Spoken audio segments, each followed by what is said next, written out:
All right, let's make a start here. Hello, this is the Luxembourg Grand Prix for ARWS.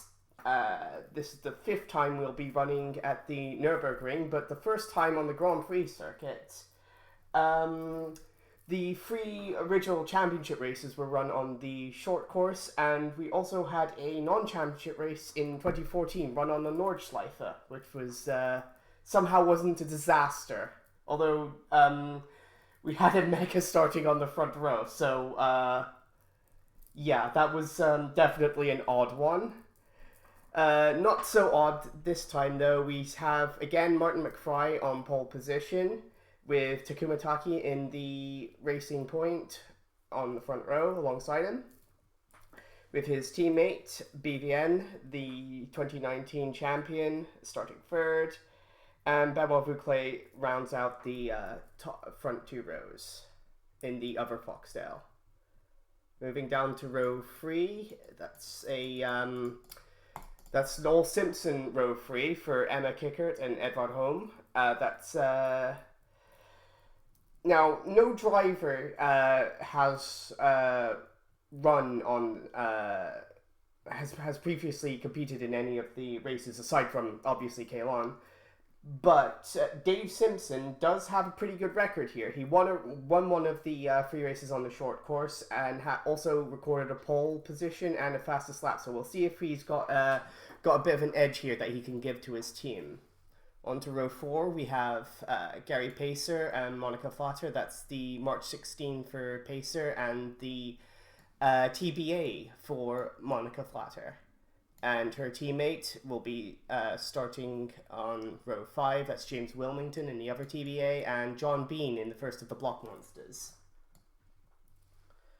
Starting 11th is Akira Yamamura in the other Block Monster, and Jesus Castel in the second March 16. And then on row 7, we have both of the Jones cars, Nathaniel Cameron out-qualifying his Formula 1 world champion teammate, Diego Alvarez Torrente. On row 8, it's the Euromotor of Kinan Adalu and Anu Voizu in the first of the W12 powered cars, the Scuderia Adriatica. And Alexis Tantovic is the last of the I3s again. He starts 17th alongside the other Adriatica of Carmen Alvarez Torrente. On row 10, we have Andre Kremnitzy and Klon in the Kahama. Kremnitzy obviously in the Checkmate, and Pierre Saint Laurent starts 21st in the other Kahama. Philippe Nicolas, first of the Mugen Hondas on the grid for Holiday. Václav Malch in the other Checkmate, he'll start 23rd alongside Naoki Shinjo in the Mecca. And rounding out the grid, we have Tomo Kazuma and Humbert Moyen-Moutier, once again last on the grid. Very noticeable that we have overlap between the different engine types on this grid. Yes. Yes. There was a more clear separation at the season open. Yeah. So we'll start the race.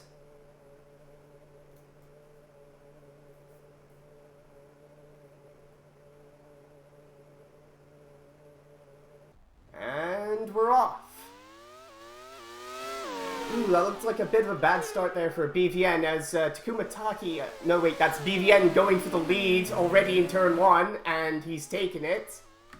From McFry, Flatter up to 3rd off the start. Wilmington, great start for the TBAs. Benoit Veuclair down to 5th off the start. Kickert, 6th. Taki down to 7th. That's a terrible start for him. Edvard Holm in the other Simpson rounds out the top 8, with Jesus Castel and Gary Pacer in the March 16 rounding out the top 10. Running back through the rest of the grid.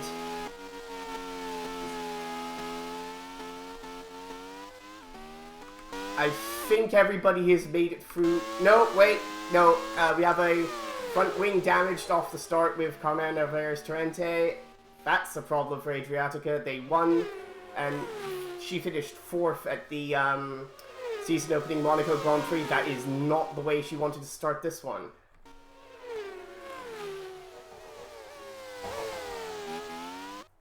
Up front, we already have BVN pulling away, seeking to reclaim the his status as the best driver on the grid. After he wasn't really much of a factor in the Monaco race, I don't think. Benoit Vouclair is now up to fighting for 3rd there with the TBA of Flatter. Running right around the outside in the Mercedes arena. And he's moved off. Nope. Flatter gets a good run out of there. And she's hanging on to it for now. That was a great defense, just keeping up with the pace and then just having the better position.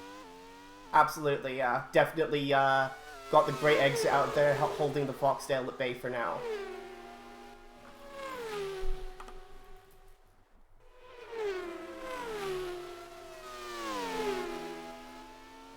Running through the Schumacher S there, and Vouclair makes a move, and this time he's got it. There's nothing Flatter could do to hold off the Foxtail there. Vouclair up into 3rd position. And immediately pulling away, it seems Flatter can't really go the pace of the top cars right now. No, she's now under attack from Takuma Taki in the other racing point.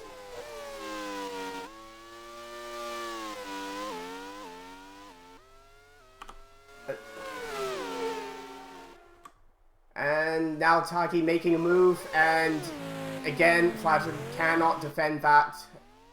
Taki now moves up into 4th, and he's back to where we were at the start, although the order has jumbled a little bit, but both Foxtails and both racing points in the top 4.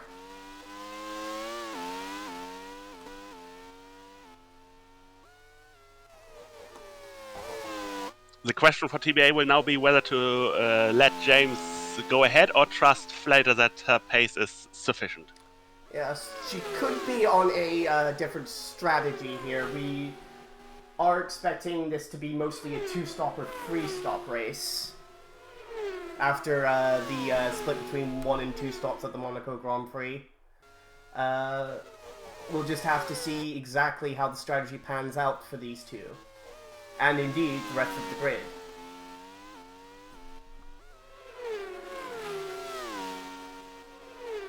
Going to not... Oh, no, he's timed that perfectly, actually. And Flatter, again, not putting up much of a fight for to defend from the teammate there. That's another fastest lap from BVN. Which is immediately eclipsed by his teammates, Taki and the other. Those lap times are dropping. Flatter was seriously holding them up. Absolutely. And I think that was Home just going through. Yes, that is Edvard Home into 6th position. Flatter continues to go backwards here. Although to her credit, she is not letting this I don't think this is she's not compromising too much. She's not compromising the lap time too much by putting up too much of a fight. She's just running her race at the minute, and that could pay dividends for her by the end of the race.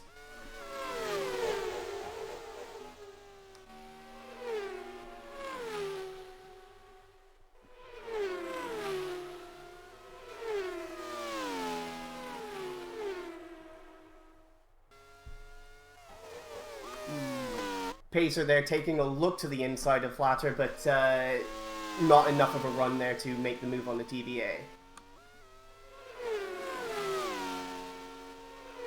Bit of a harsh defense there through the on the run up to the NGK chicane, but Flatter continues to hold on to 7th for now. We see it very often in open wheel racing these days that impatience with slower cars can really hurt your chance to make an overtake, and Pacer was kind enough to demonstrate that once again. Indeed. Looks like Taki is caught up now with Vouclair in the battle for 3rd place. Flatter continuing to hold on to 7th.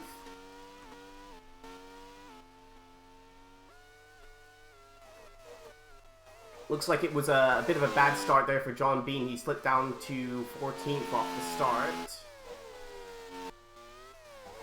And rounding out the tail end of the iFreeze are, of course, the Euro Motors. Boizu leading the W12 Brigade here, for now. Followed by Krenitsi, Lon, Nikola in the first of the Mugen Hondas. That's a great start for Nikola. Definitely, he's not really under major threat from the cars behind either. That's been a fantastic start for him. And Carmen Alvarez Torrente is out of the race. Very short race. It's a puncture. Have to wonder if she's run over some of her own debris there and they didn't change the tire or something. That would be tragic irony. Indeed.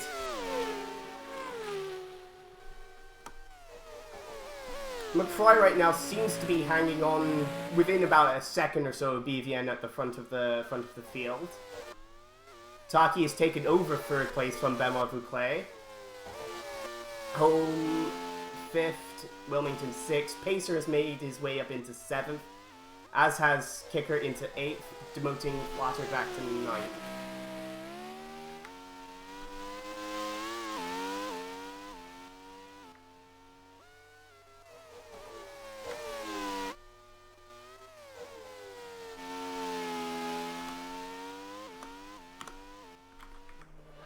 Oh, and it's another tragedy for Benoit Vouclair! Transmission has gone on the Foxtail. That's a very short race for him.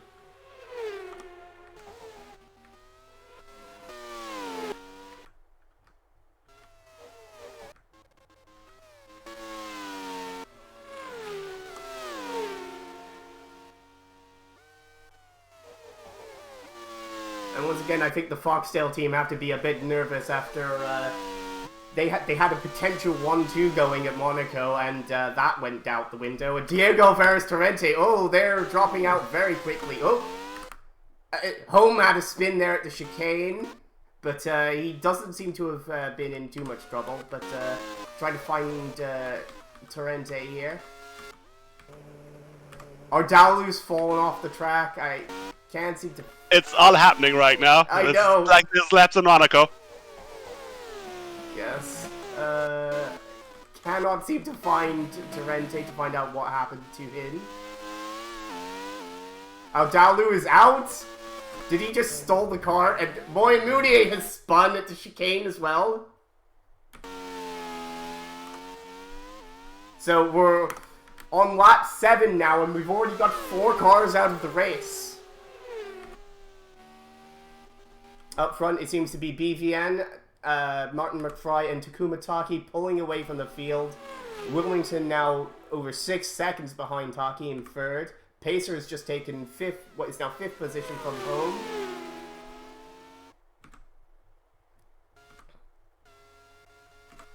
Flats are now under attack from that's Akira Yamamura in the Block Monster.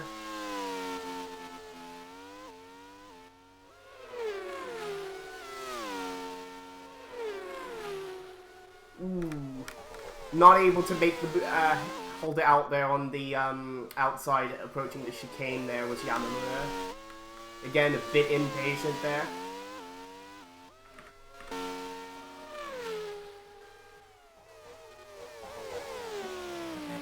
Well, it looked like he might have been coming back at Pacer there for 5th, but was not able to get enough of a run.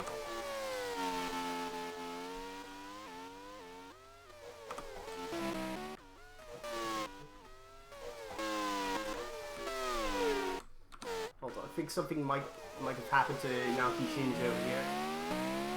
Actually, yeah, he's made a good move there on Václav Máš in the checkmate. That's a bit of a rare occurrence. We don't typically expect to see a Mugen Honda passing at W12, but that's a good move there from Shinjo. Especially one move that very much relied on pace to set up, like he was coming out of the slipstream, and that's a statement. Yes.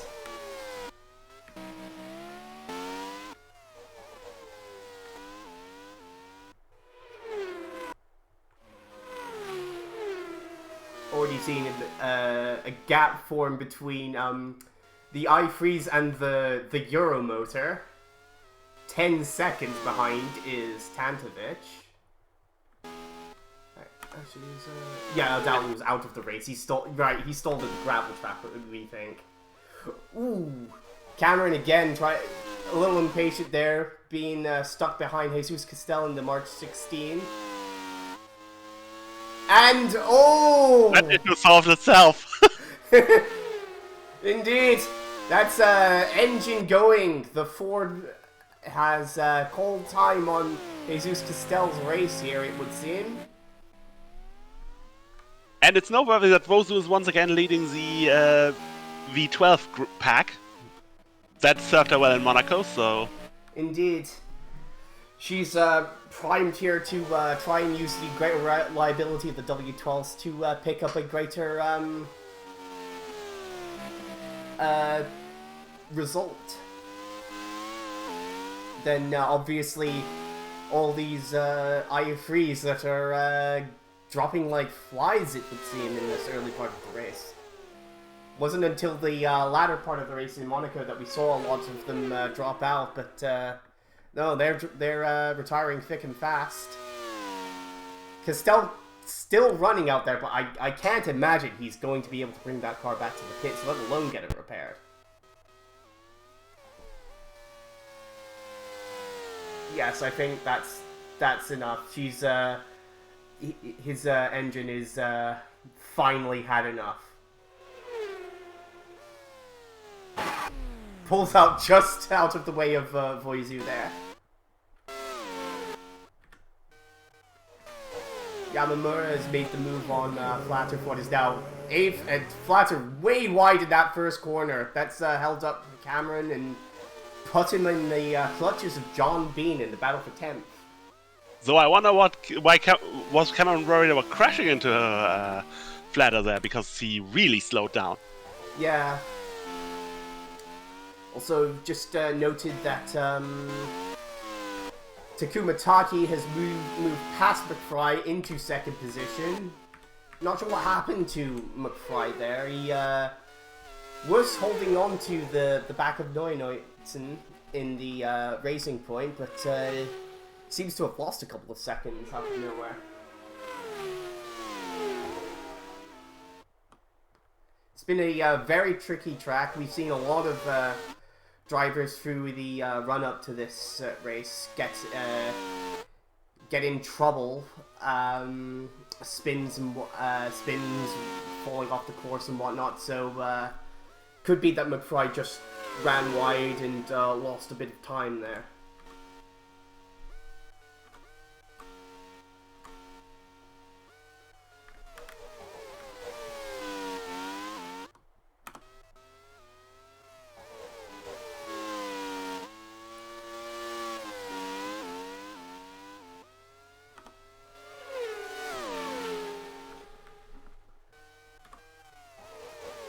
And John Bean finally makes that move on Cameron. That's 10th place now for Bean in the second of the block launches.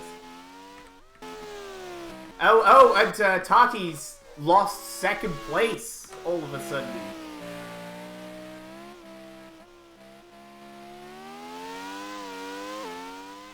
He was 2 seconds ahead of Waterley. That's the technical issue. That would explain it, because I thought McFry had a very surprising attempt there. Indeed. That's not a classic overtaking spot. It looks like, once again, we have another I3 dropping out of the race. This one being Takuma Taki from second place. So Team Radio tells him to try to bring it back. They think they can fix that. Let's see if he can make it.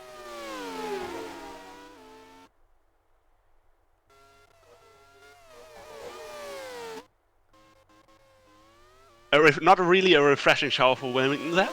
No, and indeed Taki cannot bring it all the way back to the pits. He will have to retire the car.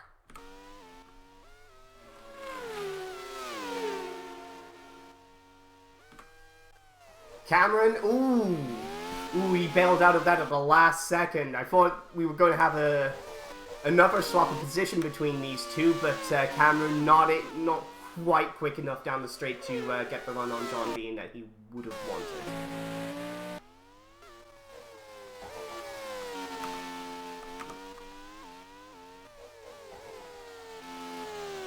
This, of course, promotes James Wilmington into third place. I think this should be the first of the scheduled stops. I'll just check that for Tantovic, Voizu, and Tantovic. We're seeing first of the free stopper strategies start to play out.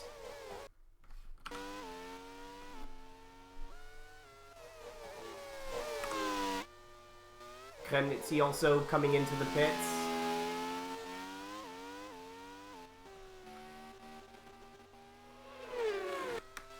BVN now has opened up a 4.5 second lead on McFry in the Foxtail, with Wilmington 10 seconds behind in third place, holding off Edvard Holm in the Simpson.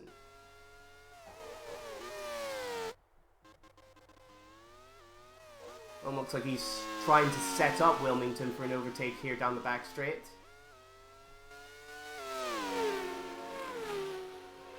Bit over aggressive there, not really an overtaking place. That little kink on the back straight away. He'll have to try and set him up into turn 1.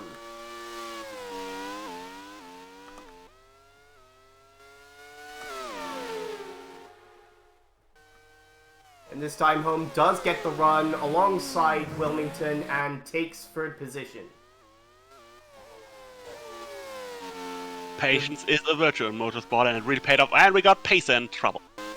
Looks like this will be another double DNF for the March 16. And that is a very quick retirement for Gary Pacer. No chance he could bring that back to the pits to get repaired.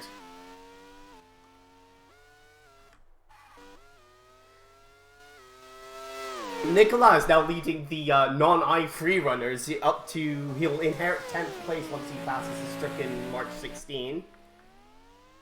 This has been a very good race so far for Nicola in the holiday. Definitely showing that while he may be one of the more experienced and older drivers on the grid, he's definitely lost none of his pace so far.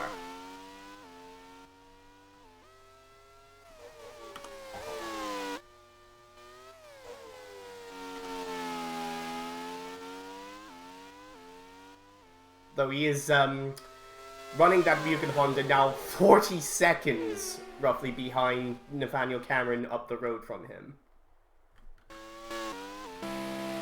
And we have James Wilmington now making his first pit stop of the race.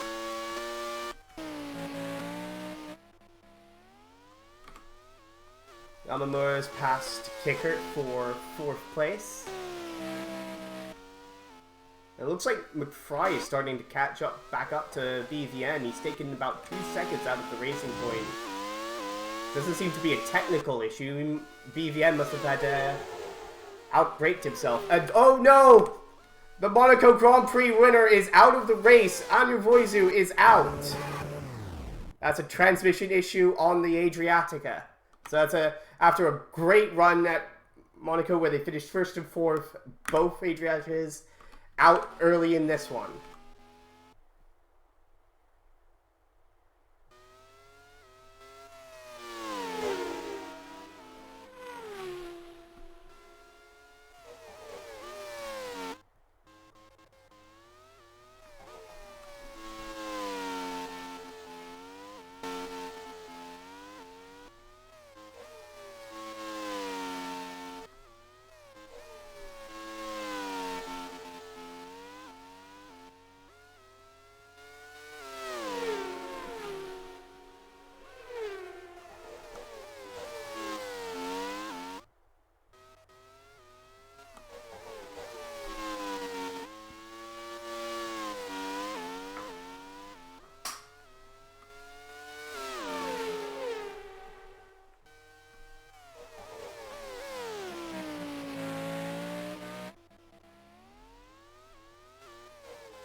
Tantovic has made the move on Nikola for 10th. Tantovic has already pitted once, I think.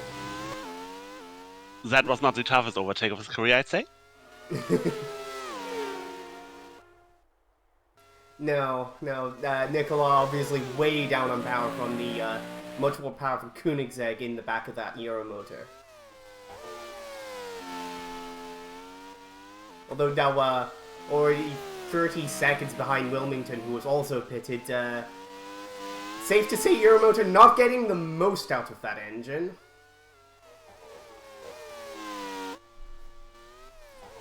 Regardless, they're getting enough out of it that they easily pulling away from Nikola and the Mugen Honda powered Holiday car.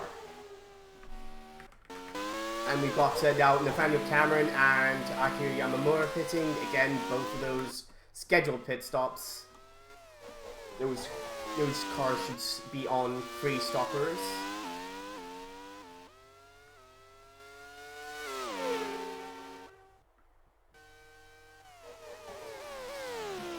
Wilmington easily clears the pair of them, and Tantovic is out! Transmission has gone on the Euromotor, hits the wall in frustration, and all that work he put in passing Philippe Nicolas has gone to waste. I'm sure he must be gutted about that. So we're already looking at, what is that, 9 cars out of the race? And we're on lap 16. Retirement's coming thick and fast here at the Luxembourg Grand Prix at Nurburgring.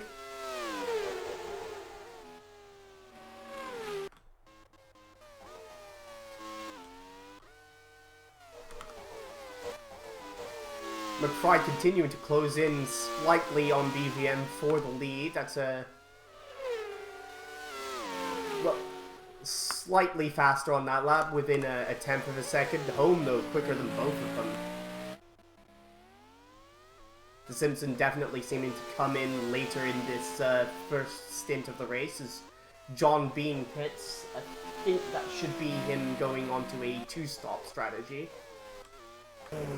Seem to have, I believe we're past the window now for, oh no, I think that is a 3-stop strategy for Bean.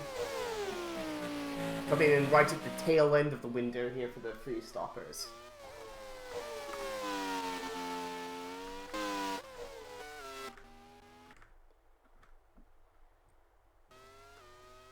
And we've already seen our first cars that have been lapped in this race. No surprise to see Humbert Moy-Moutier or Naoki Shinjo, who has already, of course, pitted.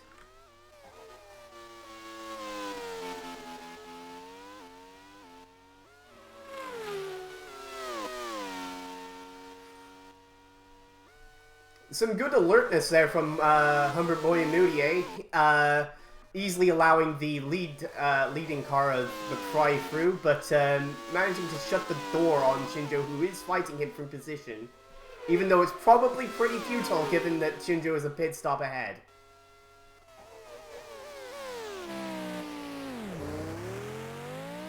And indeed, Shinjo easily makes that move at turn 1.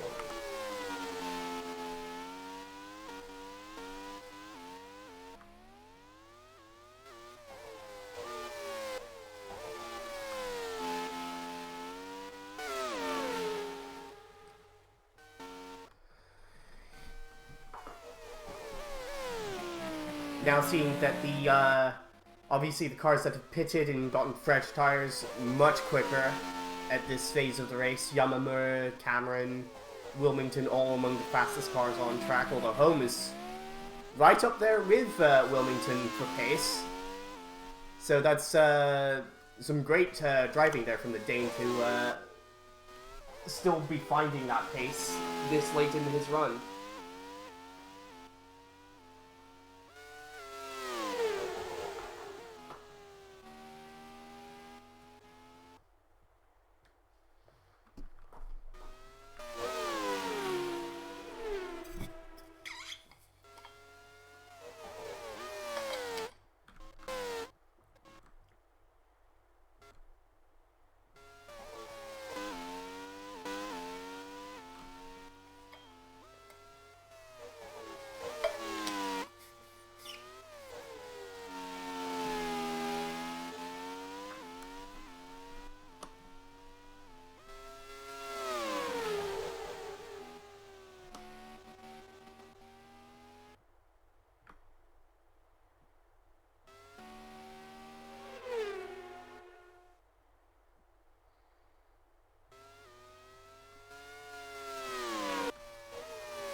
That's an interesting line from Václav Mausch, and that would be because he has a transmission problem in the checkmate.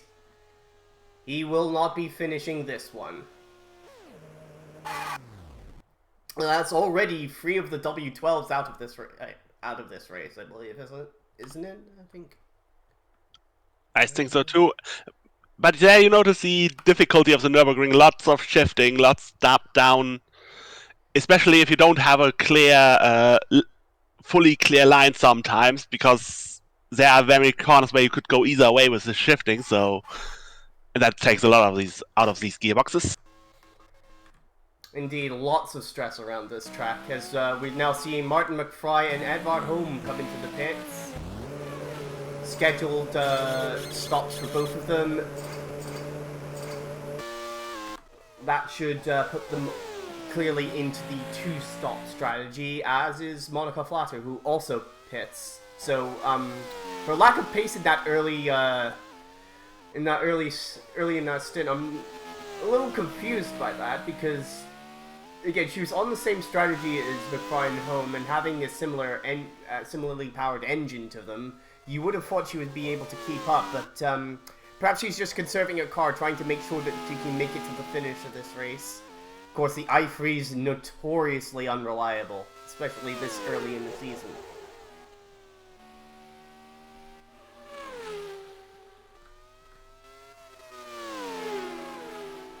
Well, this is promoting Emma Kickert up into 2nd position.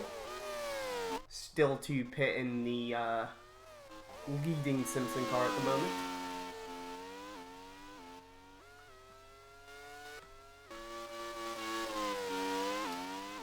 Up front, it doesn't seem like there's... Oh, and that's another double DNF for Jones. That's going to be very disappointing for them. Another water leak. Seeing a lot of those at this track. It must be a very hot day out there. Of course, we wouldn't know, as we are having to stream this remotely and don't currently have a weather report.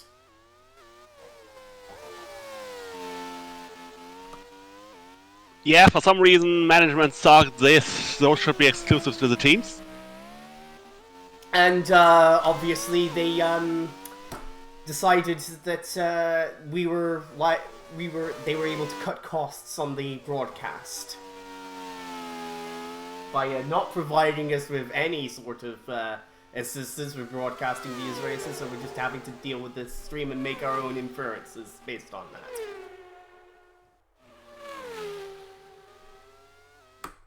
Though at least I can control the cameras, that's helpful.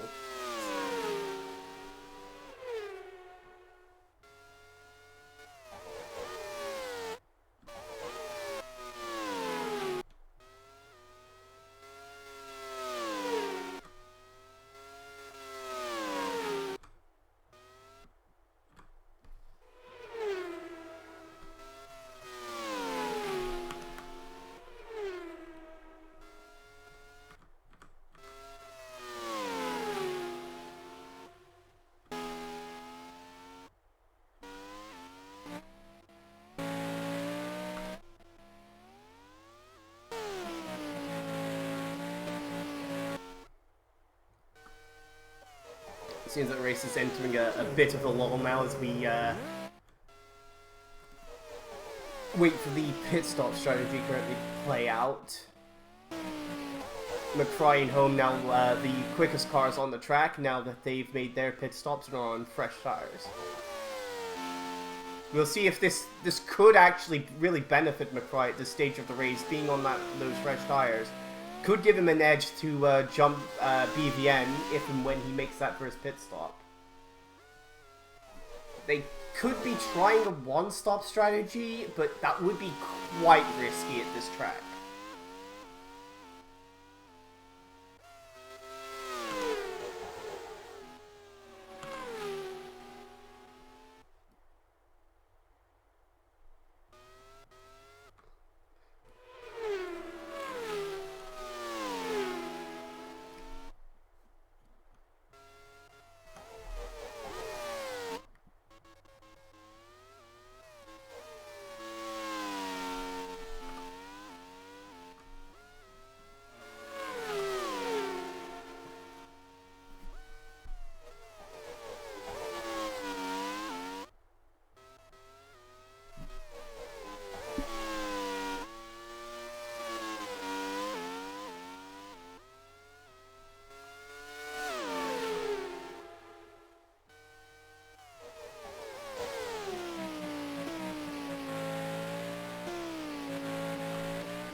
Huh, interesting. Both BVN and Emma Kicker putting in identical lap times on that previous one.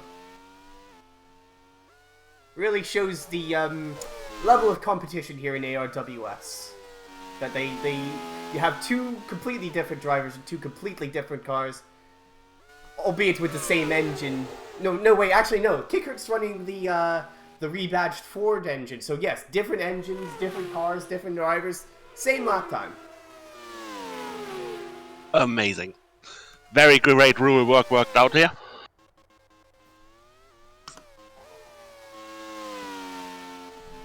That's Kalon pitting from the what was 10th position. This is clearly on a two-stop strategy for the Karma.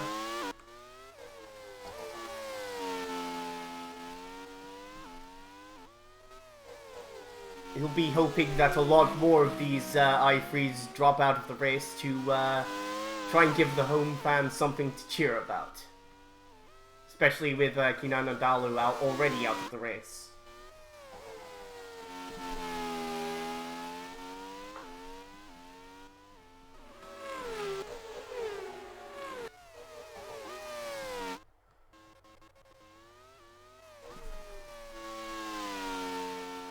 Of course, can't forget a lot of Dutch fans in the sold-out crowd we have today. They will be hoping for BVN to make this to the finish. Absolutely, and of course Emma Kickert's in second. They are undoubtedly going mad in those stands right now.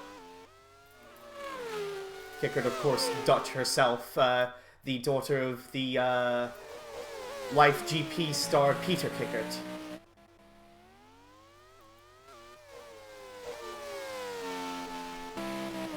And Kickert now pitting from second position. She also clearly on a two-stop strategy here. Elevating Martin McFry and the Foxdale back up into second position.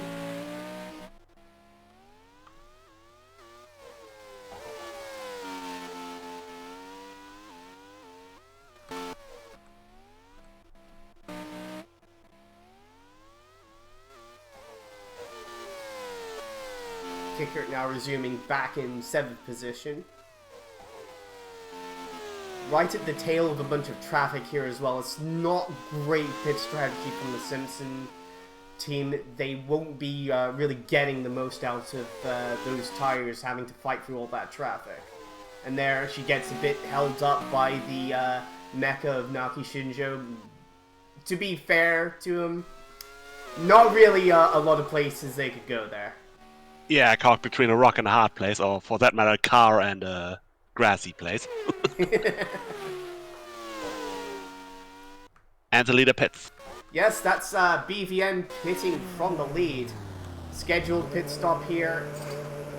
Cleanly at the end of the two-stop strategy window. So that was not a one-stop strategy. He is making two stops in this race. We now have Tomo Kazuma coming in, and... oh, he comes out right in front of Martin McFry. That's expertly timed there from the Racing Point team, just perfectly holding off the Foxtail. Of course, sorry, go ahead. That should be crucial, because if I recall correctly, McFry got one more stop to make up. Indeed. Yes, both of these cars on two-stop strategies. McFry has closed up the gap a little bit, but on those fresh tires, we can expect BVN to be pulling away from the Foxtail.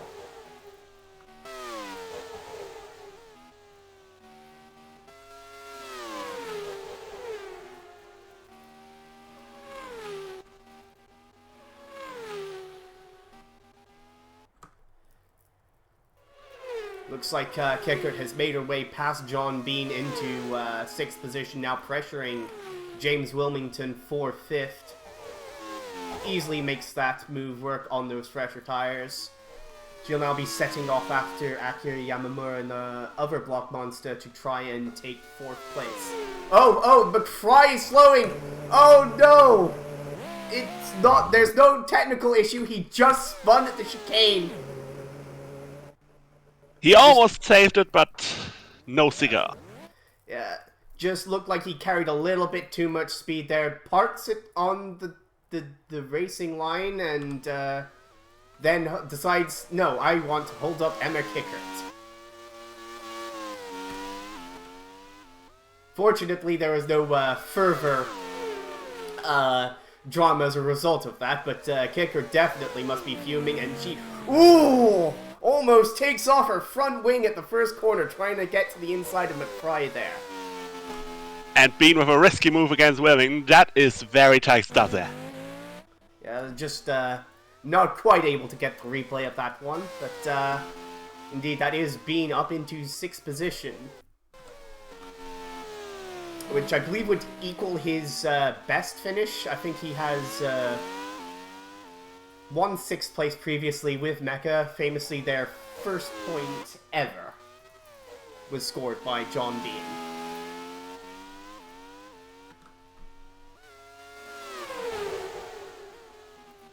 Kickert's still all over the back of McFry, though.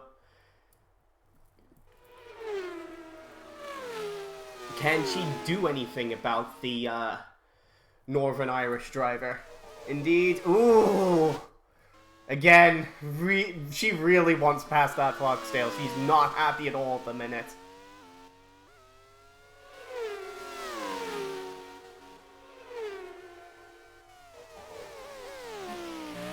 And that's a very well judged overtake there from Kickert.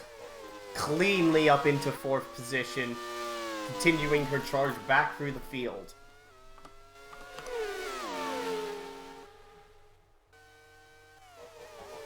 Right now, BVN now clearly the quickest car on track, trying to stamp his authority on this race. As we starting to close in on the halfway mark.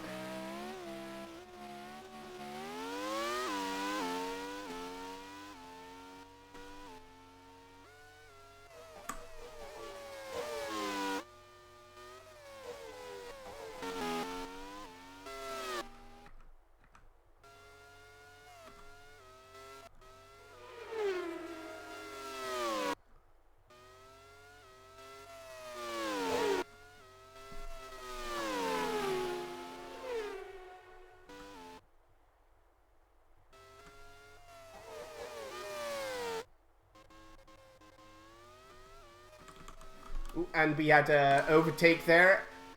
Wilmington paying back the favor to his teammate there, Monica Flatter. She's now quicker at this stage of the race. Lets her through without any issue.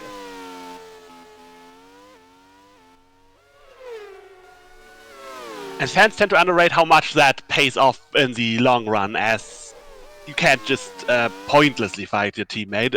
While he is your first rival, you just waste too much energy fighting him when there is no benefit to doing so. Yes. And of course, both the TBAs right now at the tail of this, of the lead pack here, of the i3 runners. No real benefit to them fighting amongst themselves. They've got to try and organize themselves to jump further up the up this pack. Only 8 seconds roughly between Yamamura in 3rd and Wilmington back in 8th.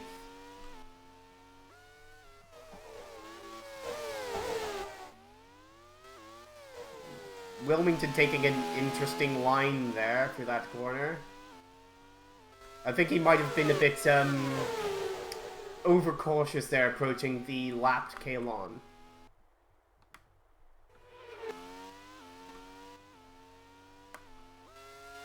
Another intra-team battle here between the mecha cars. That's Kazuma passing her teammate Naoki Shinjo. I think Shinjo on the 3-stop strategy, Kazuma on a 2-stop strategy currently. Still very noteworthy that the V12s can hardly separate themselves from the detuned V8s. So that's amazing. Indeed. Definitely going to need some work on those engines. Do the engineers for both Bentley and Harman, the suppliers for the W12s this year. Sorry, is it V12s or W12s? I'm sure you would know. W12s.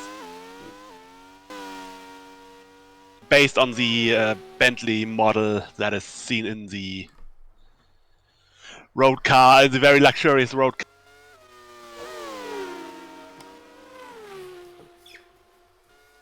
Andrei Kremnitzy has taken over a clear lead here in the non-i3 category.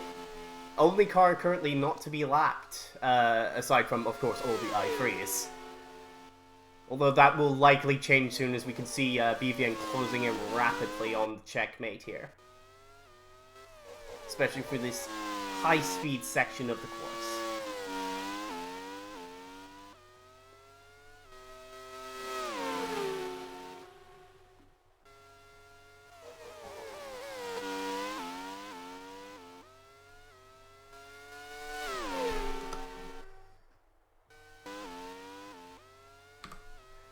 Looks like Kickert has now caught up to Akira Yamamura in the battle for third.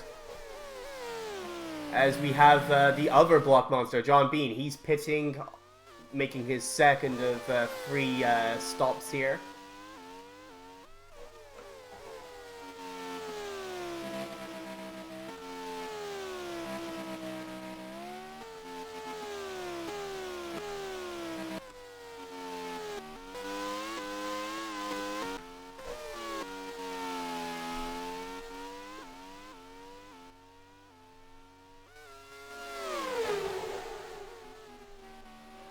Not enough of a run down there to make a move into the Dunlop carriage. She'll have to try and gather herself for a run through the Schumacher S's.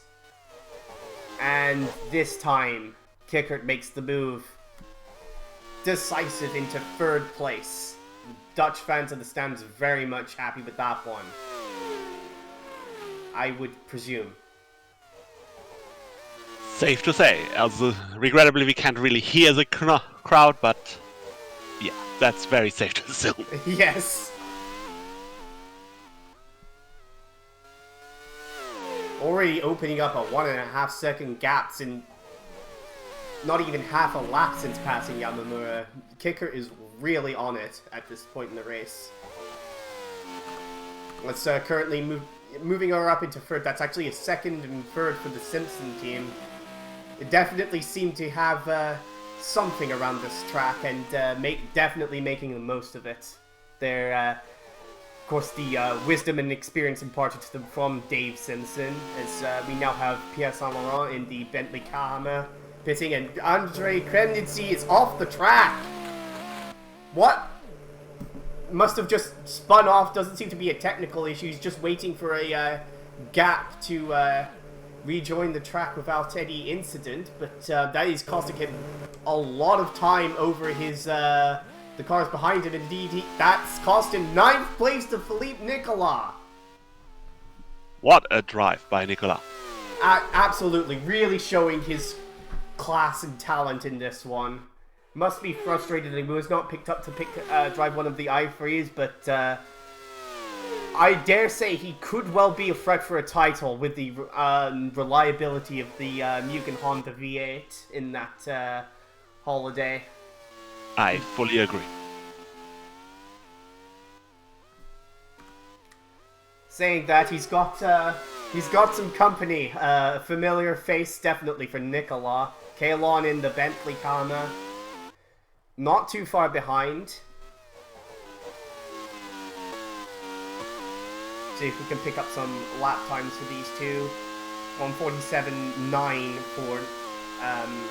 for Nicolas, 147.1 for Lon, 0.8 quicker on that previous lap. Should be looking to overtake quite soon. Yes, neither. I think both of these cars on 2-stop strategies as well. We now have Shinjo pitting in the second mecha car.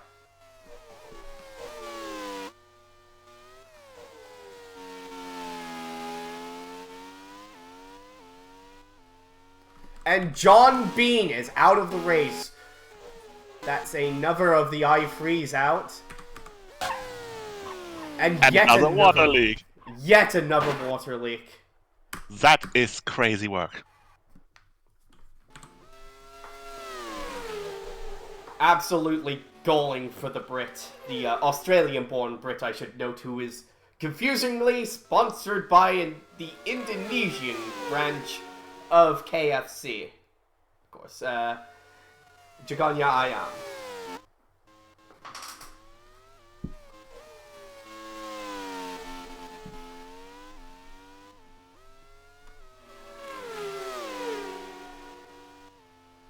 Akira Yamamura now pitting at the other block monster. They'll probably want to check over Yamamura's engine, make sure it doesn't have the same issue as their teammates.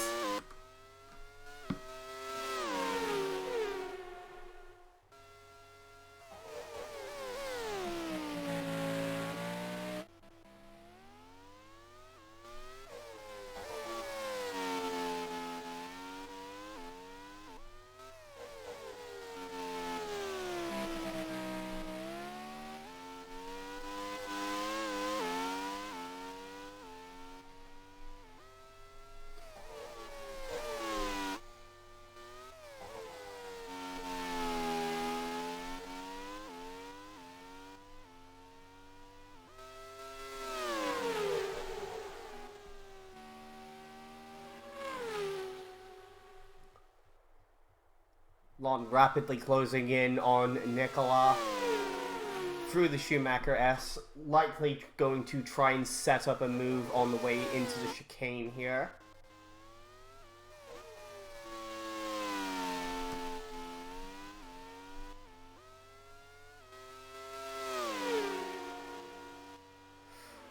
Bit overeager there for Lon, he'll have to wait. Nicola easily closes off that attempt. James Wilmington now making his second pit stop of the race.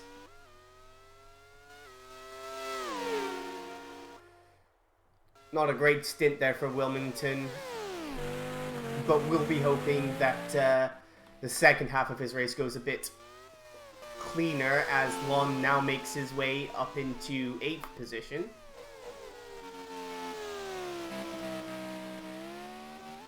That's a bit of a critical time for Lon to make that move as well, as they've got Akira Yamamura bearing down on them in the block monster. Both cars obliged to make way for the car currently lapping them, of course.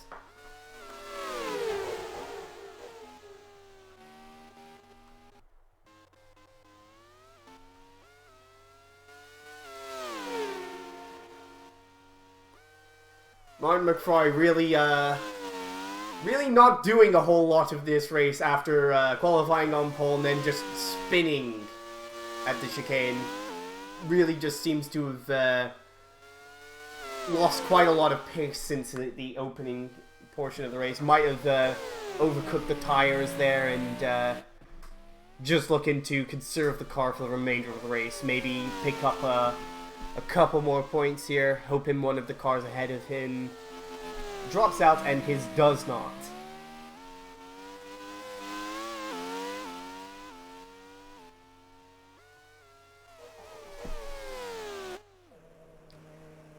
Or maybe he just spun again.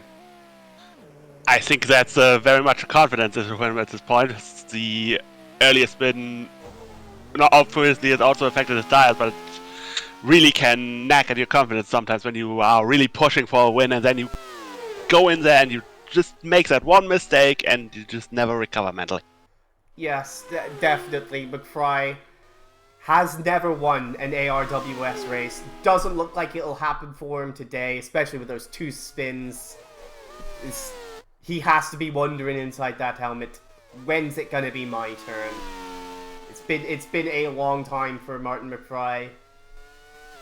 Looks like it'll have to be a little bit longer today than today.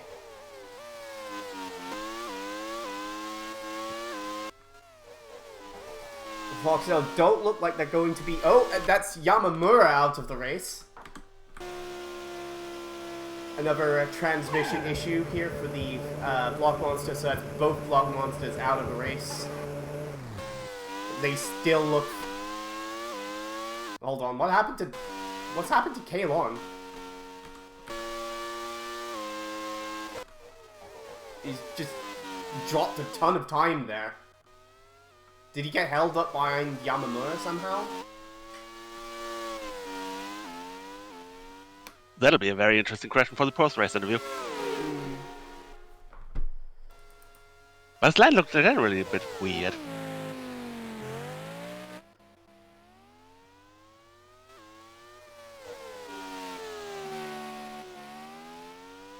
Lon putting up a little bit of a fight there as Wilmington laps him. Definitely quite frustrated with the sudden downturn his race has taken. As he now has to find himself trying to pass Nicola yet again.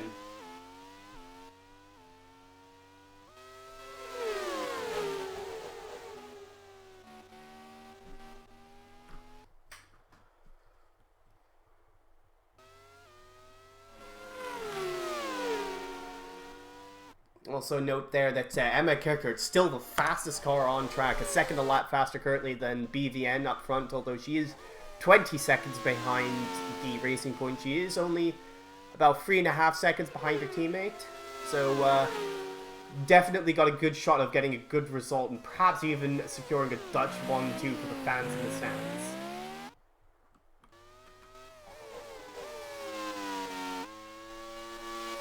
Lon, of course, will be hoping both of those cars retire and he could bring some cheer to the German fans in the stands. Of course, this race in Germany, but we see a lot of Dutch fans here. As this, I believe this is the closest race to the Netherlands.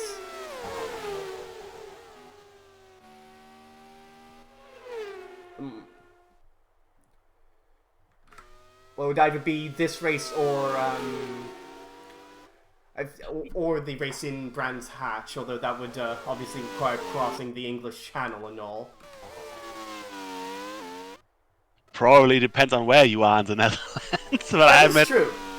I don't have the geographic data off the top of my head, so I will leave that to the experts on the Netherlands. But something tells me there will be many Dutch fans who bought tickets to both races.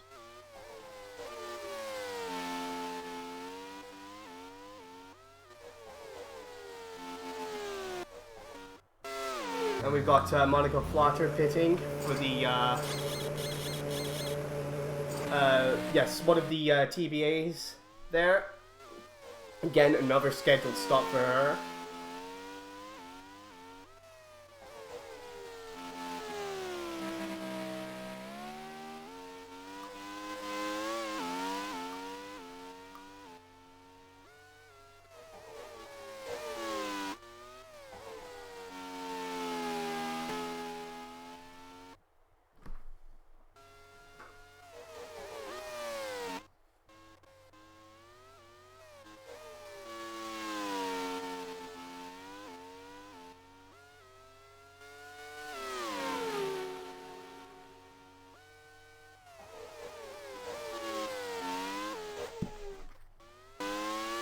Now we have Kicker pitting after a great stint from her.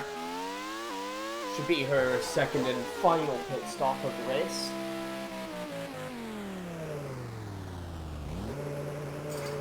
Yes, this is indeed her final stop.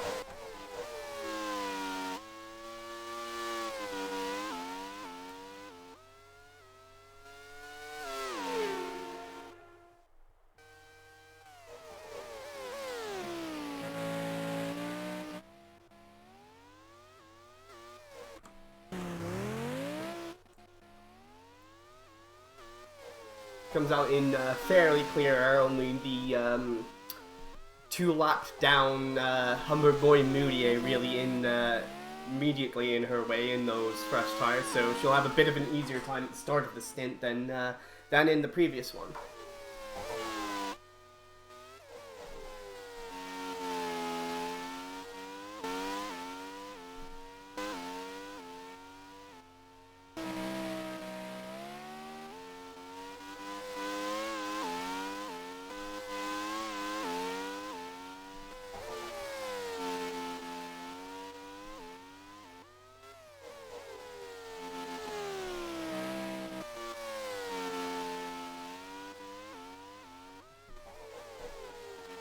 Up front, though, it doesn't look like anybody's going to be able to stop BVN except perhaps that Koenigsegg in the back of his car.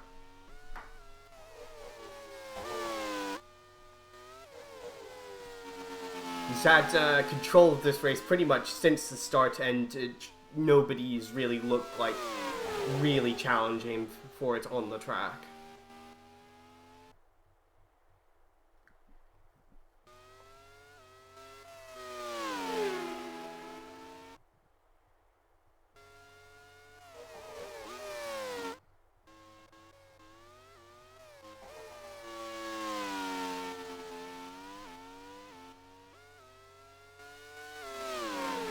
Klon now making his second pit stop.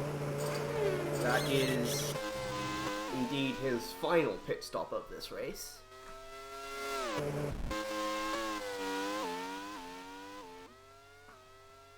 It should leave him coming back out of the pits in 9th place.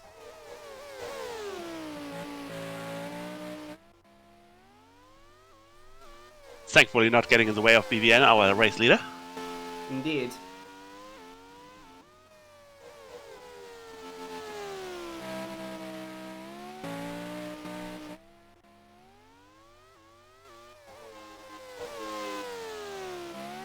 Home there getting a bit held up though by Tomo Kazuma in the mecha. She finally relents. Though it looks like Home overcooked it a bit through that little switch back there.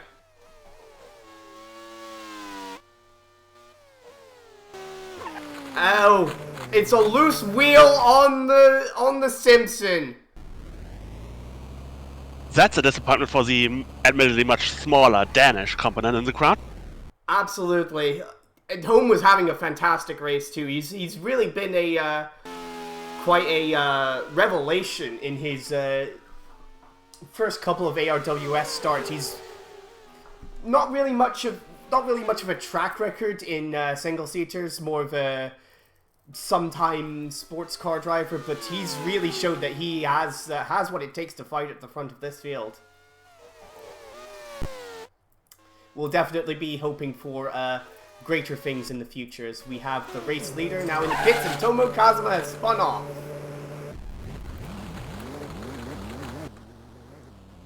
I don't think that's the correct way to go.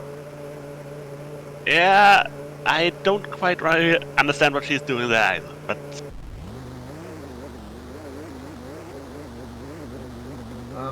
There's a wall there. There's a wall there, Tomo. Oh my word, what is happening to her?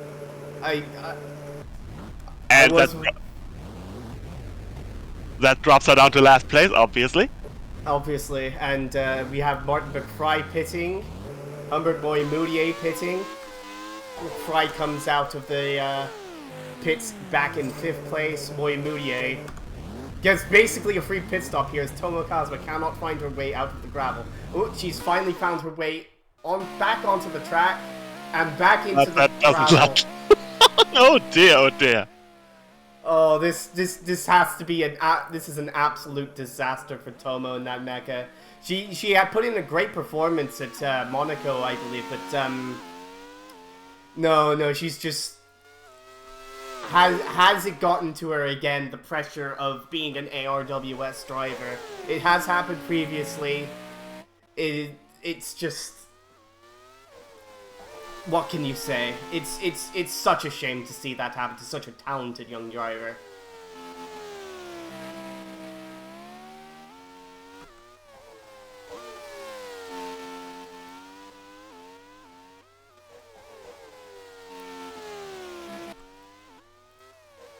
She's now basically I think she was roughly fighting her teammate for position in this race. She's now most of the way a lap down behind him.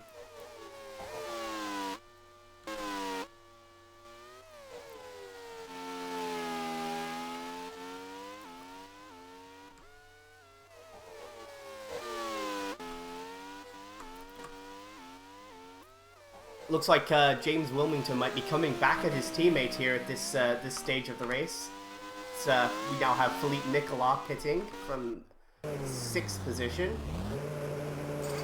Yeah, and this is Nicola's final scheduled stop.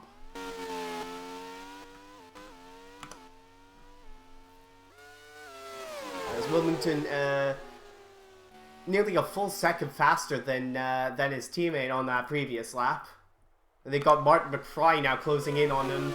Now finally with the fresh tires on that Foxtail, can he gather himself back up and maybe sneak back on into the podium positions here?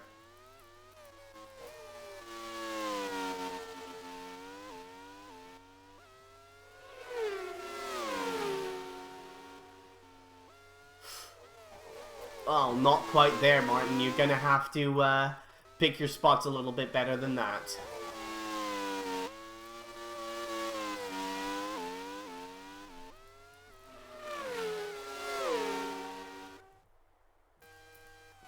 And there he goes, cleanly past Wilmington, and it back up into 4th place as he tries to recover something from what must be a bit of a disappointing result for him. He must have been hoping for a chance, finally getting a chance at that long-awaited first win today.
Good run down the front straight here from McFry. Makes another decisive overtake on Flatter and moves himself back up onto the podium.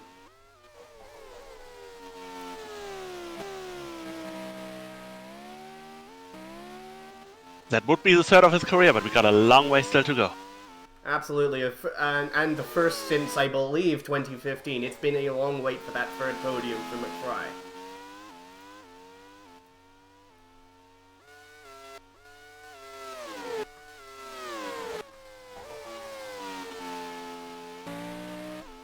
Ahmed Mouyamoudier just cruising around in 11th. Not really much of a threat to anybody except Tomo Kazuma, who is still a considerable way behind the holiday, but obviously she had that little incident with the gravel trap a bit earlier. We've got Emma Kickert entering the pits. I don't know if this is a scheduled pit stop. It is not. It's the front wing has been damaged on the Simpson there. Oh dear, oh dear, oh dear. She must have been pushing just too hard. Ran wide, damaged her front wing on the grass or gravel or what have you, and that's demoted her all the way back to the 5th position now. Don't think anybody ahead of her needs to pit again either. Actually, no. Wilmington and Blatter both need to pit again. But that has gifted McFry 2nd position once again. It means that BVN at this point can essentially cruise to the finish a clean 42 seconds in the lead.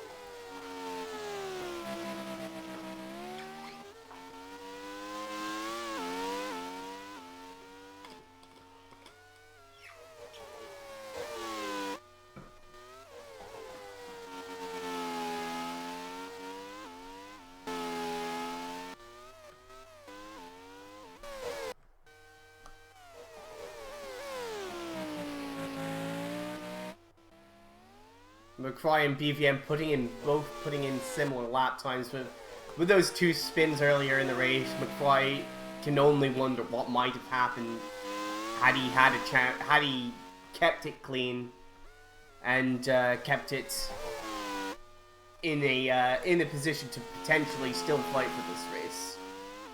As it is, he'll just have to content himself with second, unless, of course, the leader of the race drops out with a technical issue of some sort.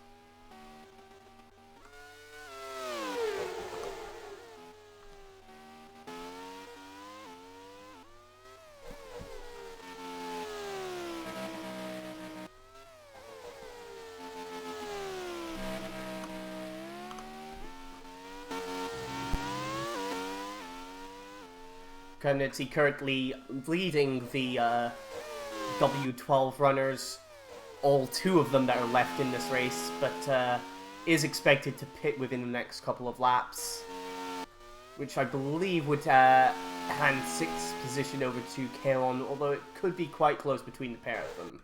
Actually, no, it's not close at all. Like they're very close on track.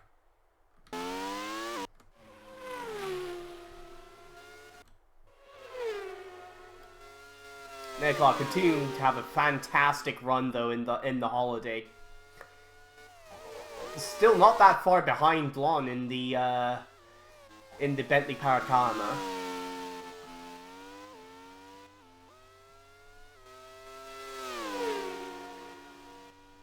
Trying to compare lap times between the 2 of them again at the end of this lap.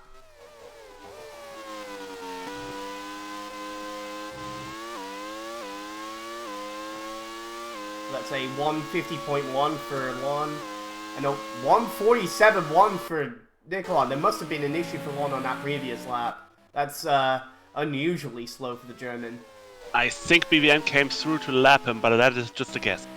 Yes, BVN isn't that far up the track. That would be a likely cause of that. We'll have to compare again at the end of this lap. It's alright. Not a huge amount of on-track action happening at the moment. It looks like the inter-team TBA battle is... Wilmington is a shade quicker than his teammate, but I'm not sure it's really going to be enough for him to get a decent run on there, although...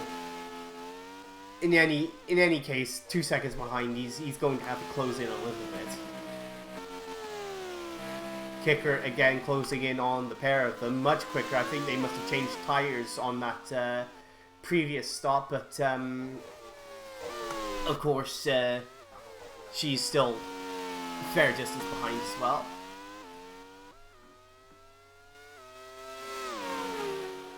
Humbert soldiering on in 11th. Andrei Kremnitzy entering the pits for his final stop.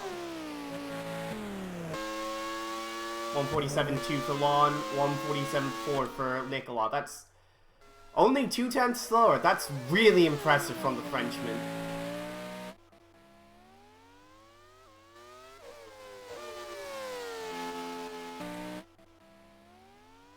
That is a real credit for the aerodynamicists at Holiday. The H2K23 must be a really fine piece of aerodynamic engineering for that to work. Absolutely, and one must. You can only wonder how well they would be performing if Humbert Moyen-Moutier wasn't in that second car. I think may have been an overtake amongst the top. No, it's Martin McFry. Martin McFry is out of the race. The Koenigsegg has had enough. What a disappointment. It's another double DNF for the Foxdale team. They must be having horrible flashbacks back to 2013 when they had the quickest car all year, but it could never... It only finished once all year. They must be hoping that that won't happen. And Andrei Kremnitzy also has an engine going south. That's the Bentley in the back of that checkmate. That's another of the W12s, and that means that there's only one W12 that will still be running at the end of this lap, basically, with Klon in about to inherit 5th position there. There's also the very anonymous Pierre Saint Laurent, but oh yes, of course, I forgot Pierre Saint Laurent was still in the race. I'll be honest. Very with you. anonymous today. Yes, he's not been a factor in this race at all, as we see Emma Kicker on those fresh tires.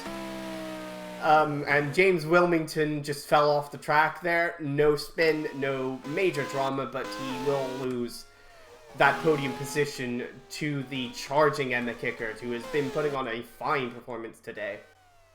Tried to leave just a little bit too much space, and then the laws of physics just were against. Yes. Kremnitzy also joining McFry out of this race. Now I have 10 cars still running.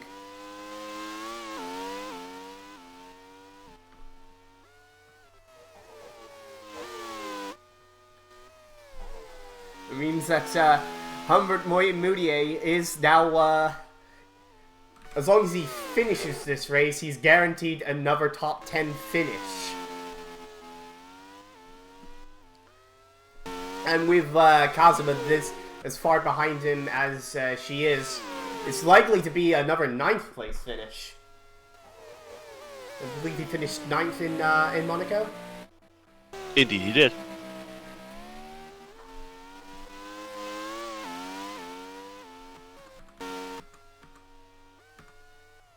Kickert now attacking Monica Flatter for that 2nd position.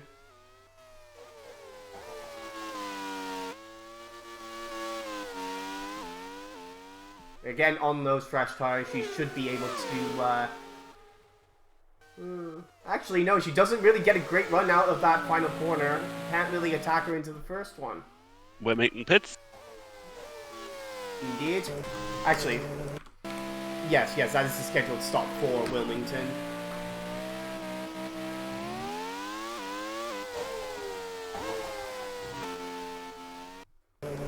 We'll be hoping he can get a jump past Flatter on the fresher tires.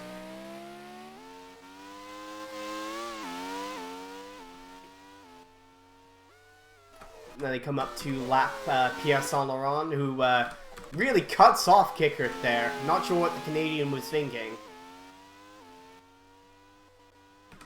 Kickert gives him a wave of her fist as she also laps the Bentley Kahama and continues her pursuit of Monica Flatter for 2nd place.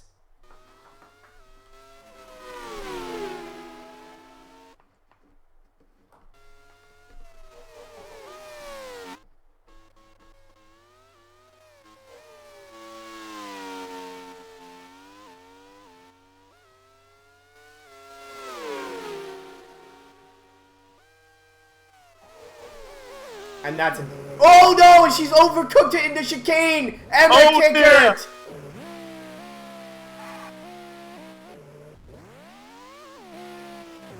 Just got on the brakes too late, carried too much speed for the chicane, Because and now... It's all happening again. Because that was not planned. That is a front wing damage front wing on the Holiday. That's a real shame for Nikolai, who was having such a fantastic race.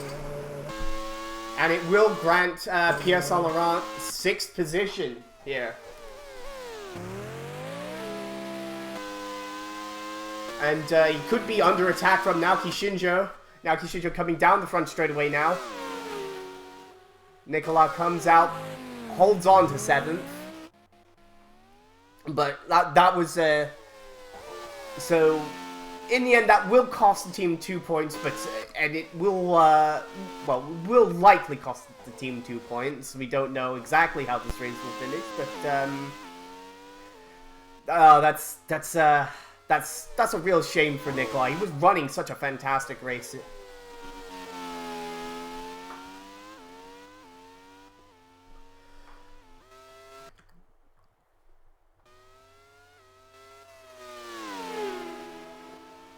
Kickert now 10 seconds behind Flatter, as have to see if she has the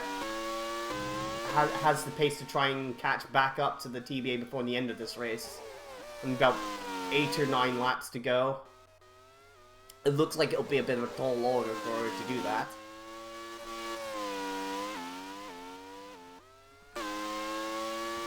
Flatter 144.6 on the previous lap. Kickert comes around now.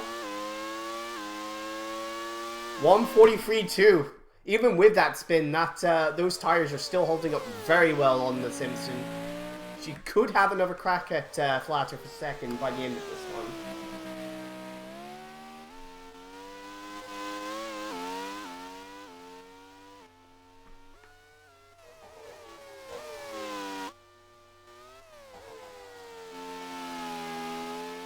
Oh no! Selena! Oh my god! Bastian van Nijnhuidsen! It's a puncture on the racing point! And once again, BVN will not finish this race. We'll finish the race, not this race. He's never raced this track before. What am I talking about? Regardless, this now means that Monica Flatter will inherit the lead of the race.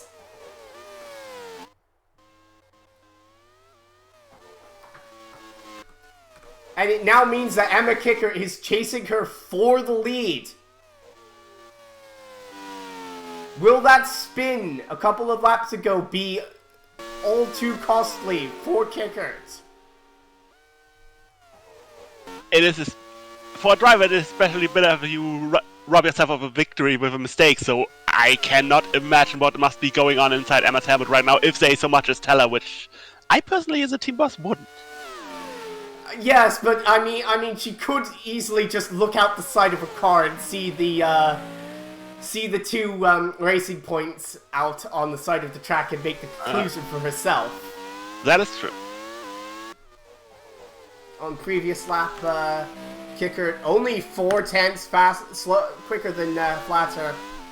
Looks like the tires are starting to wear off on Kicker's car, and it's looking fairly unlikely that she'll be able to catch up to Flatter, but of course we still do have 6.5 laps to go at this point. Still a lot can happen.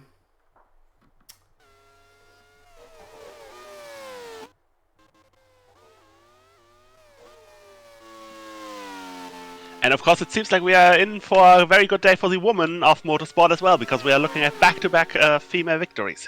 Absolutely.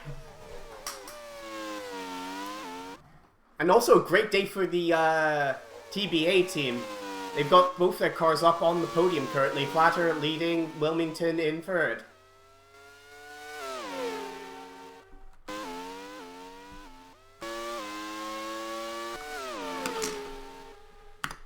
That's a much quicker lap that time from Kicker, a second faster than Flatter, but with she's going to need to find even more time out there if she's going to be able to catch her for the win of this one.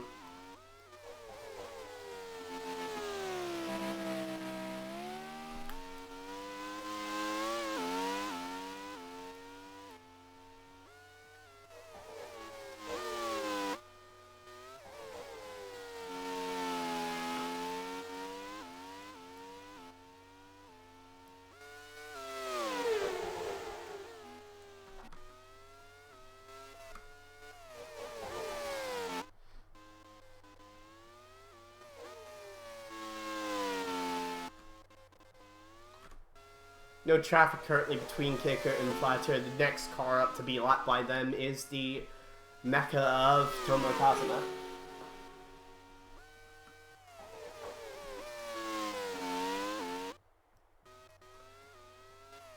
Kicker still seems to be charging though. She's already taken another second out of Flatter before the end of this lap.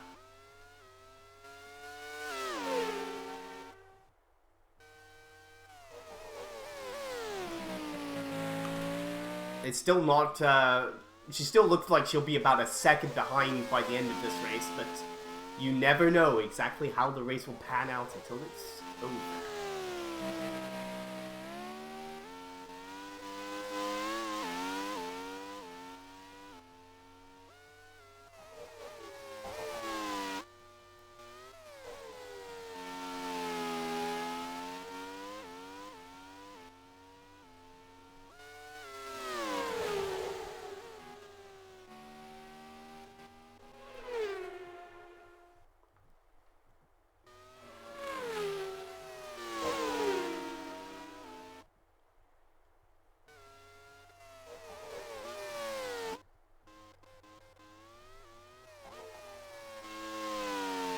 Looks like, actually... No, sorry. I thought Nicola had come out of it, his unscheduled stop behind Shinja, but no, he came out ahead. See if he's got any chance of catching with Saint Laurent here. 123.6 through the second sector. Actually, there is a good chance here that Nicola could catch Saint Laurent for 5th by the end of this race.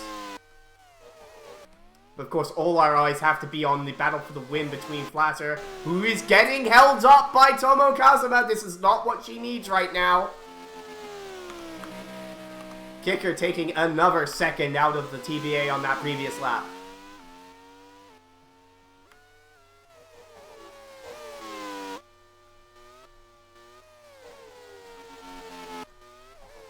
Indeed, she takes another second out of Flatter through that first sector.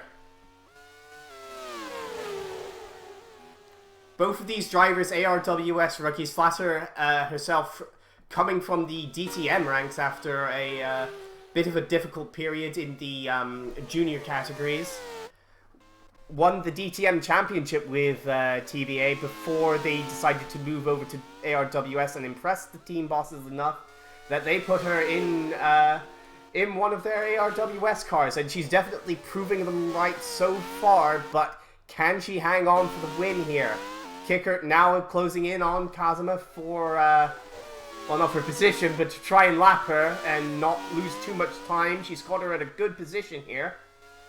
Easily makes that move and takes 2 seconds out of her rival for the win.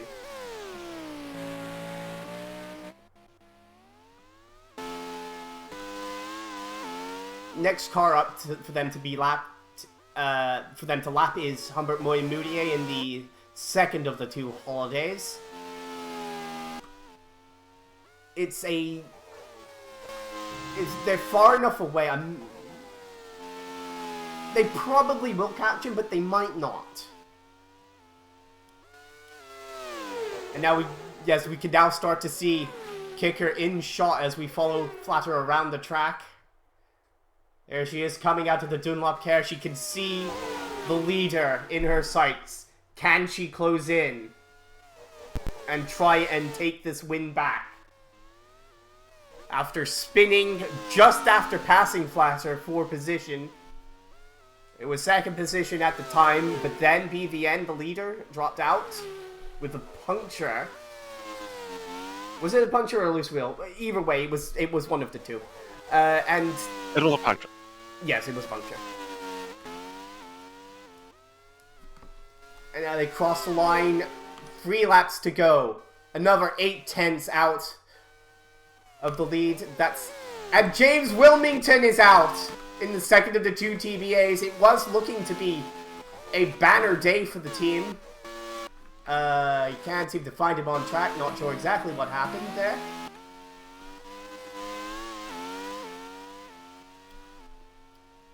But that will promote the Bentley Kamas into 3rd and 4th, it looks like. Although, we do still have Nicola closing in on Pierre Saint Laurent for what would be 4th position, an incredible 4th position if Nicola can get there.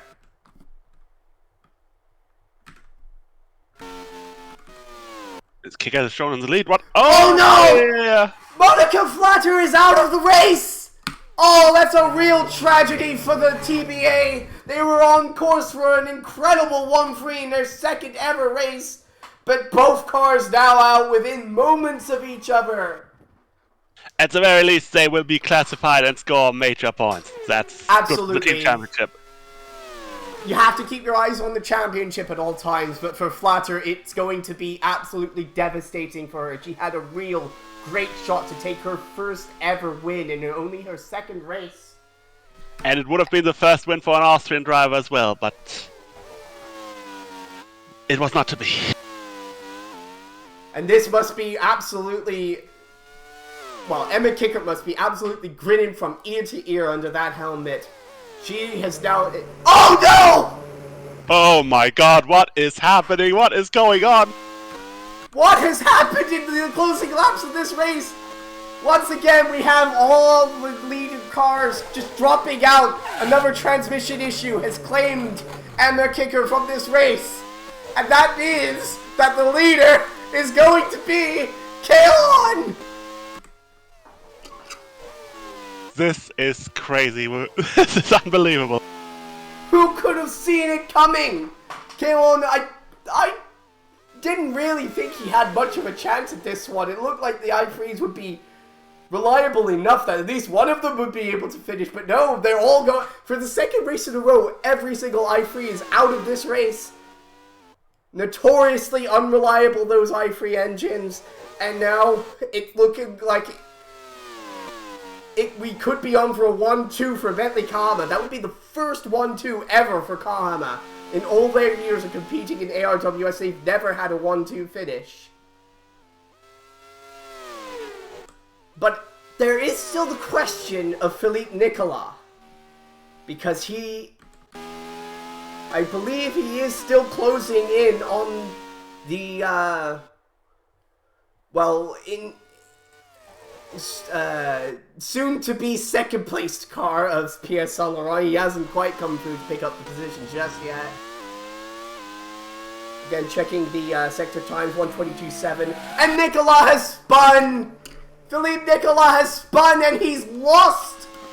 We are on for... Bit of podium... We are on for a mega podium! A mega podium! Naoki Shinjo!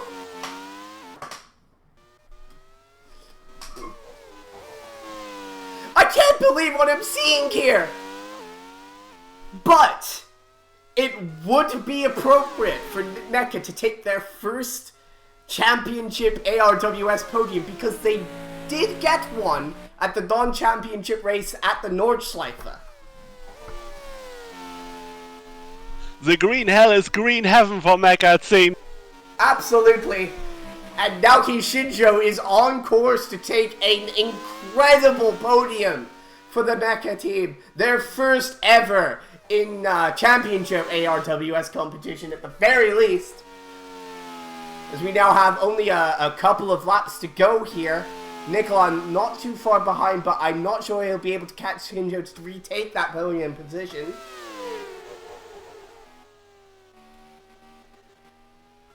Absolute incredible scenes here at the Nurburgring with the Luxembourg Grand Prix. Klon has taken the lead for his home fans. A well-driven race so far. No major dramas at all for the German. He now has only a lap and a half to go, just over a lap and a half to go, and this will be only his fourth win in all his years of competition, if he can hang on to it. Saint Laurent looking to take a podium, which would be an incredible result for the Canadian driver who had his life threatened in a horrific crash at the Motegi Oval back at the end of 2016, I believe it was. But he's shown grit, guts, and determination, and is currently on course to take an incredible second place here.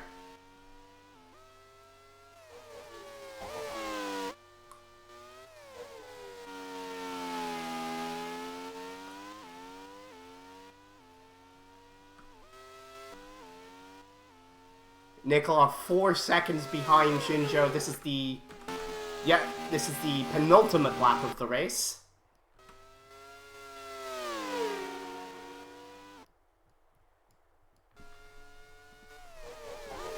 So, doesn't look like Nicolas will be able to get that podium, which would be bitterly disappointing for him.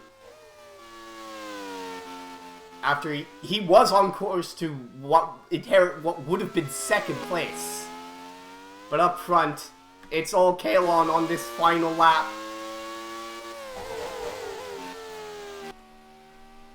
As he rounds the Dunlop Care up to the Schumacher S, named after one of his great heroes growing up. It looks like it's going to be all green for Bentley Kahama here at Nurburgring. Well, now coming down the back straight. through the kink. And around the NGK chicane. No issues there. He rounds the final corner. And Klon incredibly wins the Luxembourg Grand Prix. His first win for Kahama, who he made his debut with so long ago.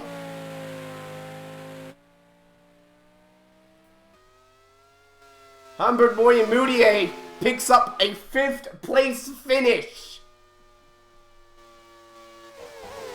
The Frenchman must be over the moon with that one.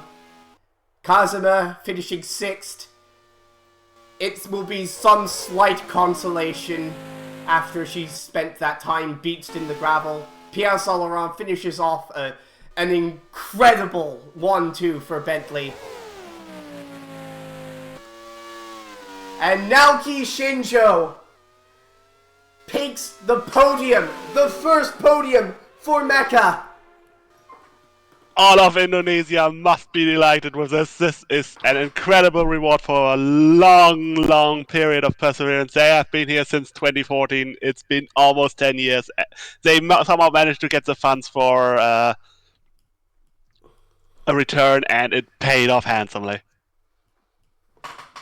Well, I should look at the results first. So there you have it. It's a 1-2 for Bentley Kahama. And a first podium in their long history for Mecha. They must be absolutely thrilled with that. And as you say, just they've been persevering for so long, for so hard. It looked like it was, and yet they've finally broken through. And this year they seem to have really made the right decision with those Mugen Honda engines. Not the quickest in a straight line, but definitely reliable enough to get you to the finish. And here it's enough for them to pick up 3rd and 6th, with the holiday splitting them. Nicola must be ruining what would have happened had he not had those issues later in the race. He could have finished 2nd here, but instead he'll have to make do with 4th. And Humbert Moyen-Moutier finishes 5th. And that just tells you about the nature of the race, I think. Classified finishers will be Emma Kicker and the TBA duo of Flatter and Wilmington.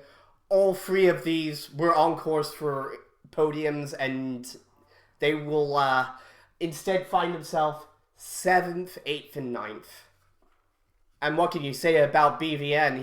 He had this race completely in his bag, and a puncture of all things left him on the side of the road and 10th out of the race.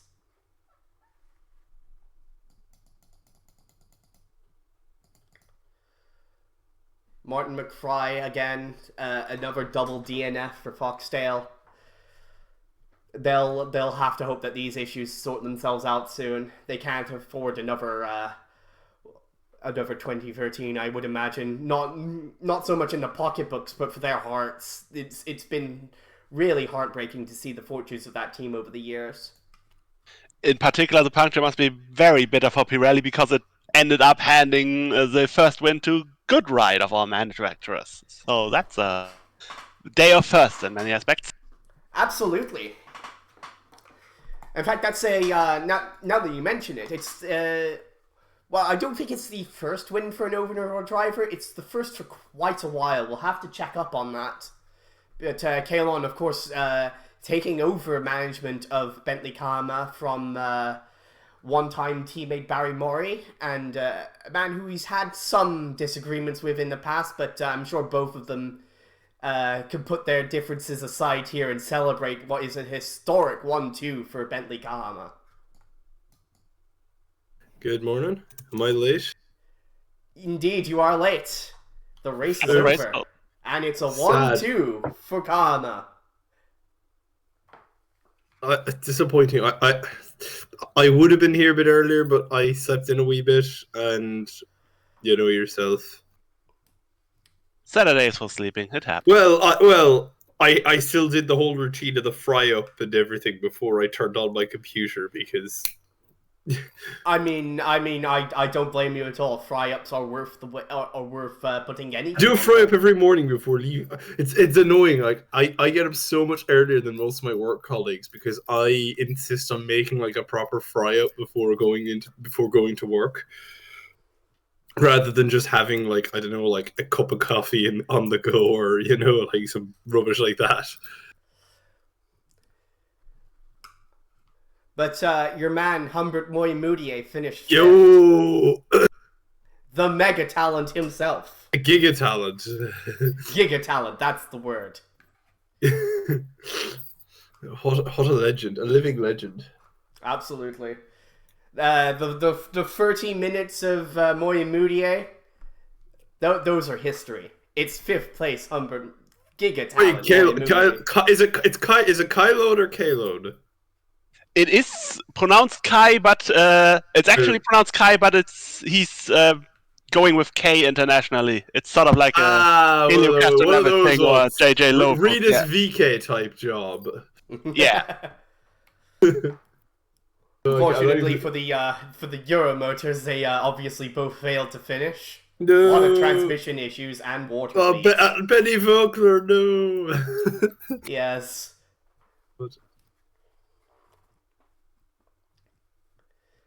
And what a transmission graveyard.